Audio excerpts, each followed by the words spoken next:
आगच्छन्तु विद्यार्थिनः प्रत्यान पठामः। और प्रत्ययों में हम भाग 5 का अध्ययन करेंगे विद्यार्थियों। उसमें सबसे महत्वपूर्ण प्रत्ययों में से एक अण प्रत्यय का हम अध्ययन करने जा रहे हैं। ये लगभग अपत्य अर्थ में होता है बच्चों।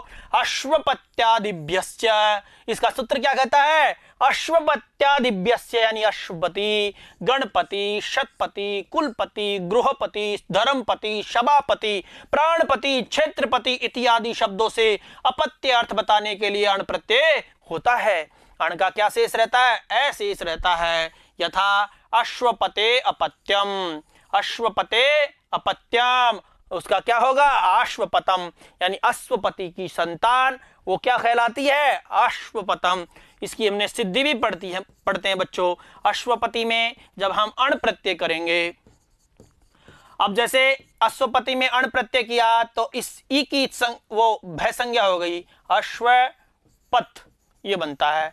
और इसमें अण किया, अण का ए बचा और इसकी आदि वृद्धि होकर के अश्वपतम रूप बनता है। इस प्रकार से अश्वपतम। उसी प्रकार से गणपति अपत्यम यानी गणपति की संतान, यानी गणपते है अपत्यम यानी गणपतम। इसी तरह अपत्य या संतान, पुत्र, पौत्र, वंश आदि अर्थ को बताने के लिए षष्ठी विभक्त्यंत शब्दों से अण प्रत्यय होता है। यानी संतान, अपत्य, पुत्र, पौत्र या किसी का वंश बताना हो तो षष्ठी विभक्त्यंत जो शब्द है उनसे अण प्रत्यय होता है। जैसे यहाँ षष्ठी विभक्त्यंत देखो, उपगो वसुदेवस्य में षष्ठी विभक्ति है मनो, यानी यहाँ षष्ठी विभक्त्यंत शब्द है और ये सब किसी पुत्र, पौत्र, वंश आदि के अर्थ को बताने वाले हैं, तो इनमें सब में अण प्रत्यय हुआ। जैसे मनु में अण करेंगे तो क्या होगा? रूप क्या बनेगा? मानव है। क्या बनेगा? मानव है।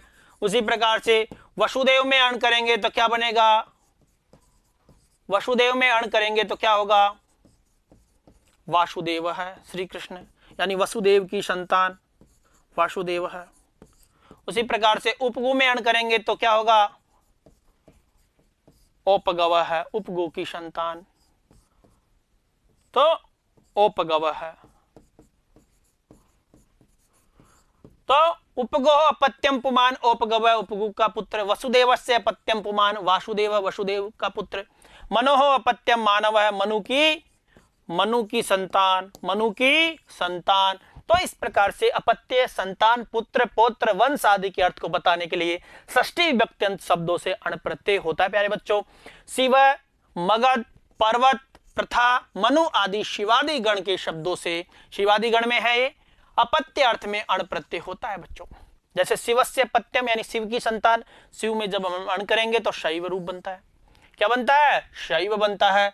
उसी प्रकार से दूसरा देखते हैं, मगधस्य पत्यम यानी मगध की संतान, क्या हो गया? मगध में अण किया, मागध बना। उसी प्रकार से पर्वतस्य पत्यम स्त्रीलिंग में पर्वत है प्लस अण पार्वती, पार्वती हो गया ना। उसी प्रकार से प्रथाया पत्यम पुल्लिंग में प्रथा प्लस अण पार्थ रूप बनता है।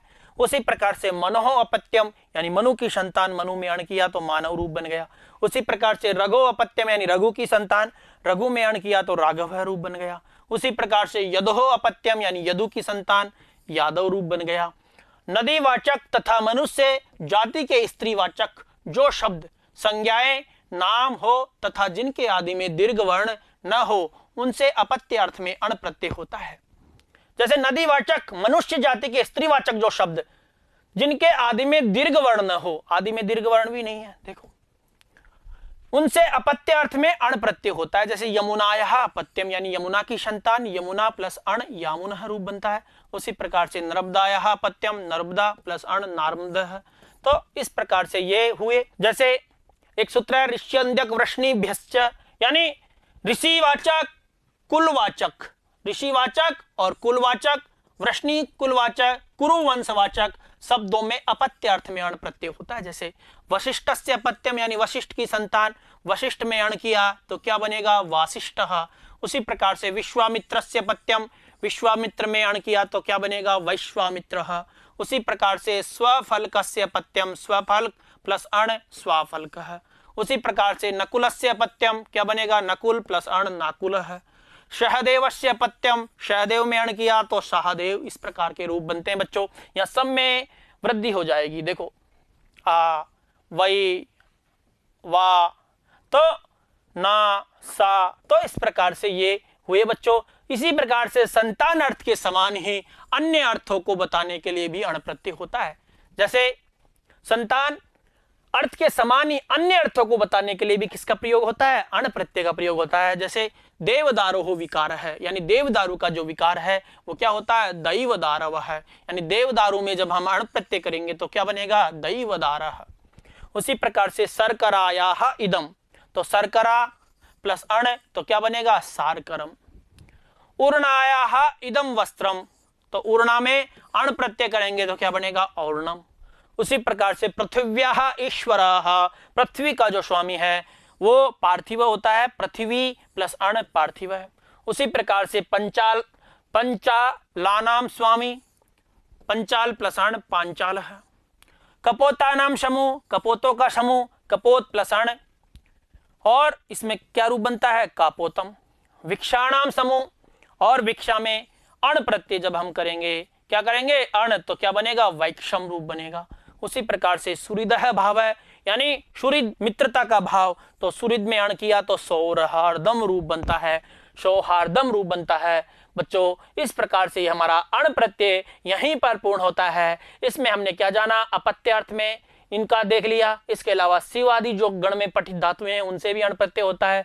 नदीवाचक और मनुष्य जाति की में भी अण होता है। ऋषिवाचक, कुलवाचक, वृष्णि कुलवाचक, कुरुवंशवाचक शब्दों में भी अण प्रत्यय होता है। और संतान अर्थ के समान ही अन्य अर्थों को बताने के लिए भी अण प्रत्यय होता है बच्चों। तो इस प्रकार से हमारा ये अण प्रत्यय बहुत महत्वपूर्ण प्रत्यय है, इससे बहुत प्रश्न बनते हैं।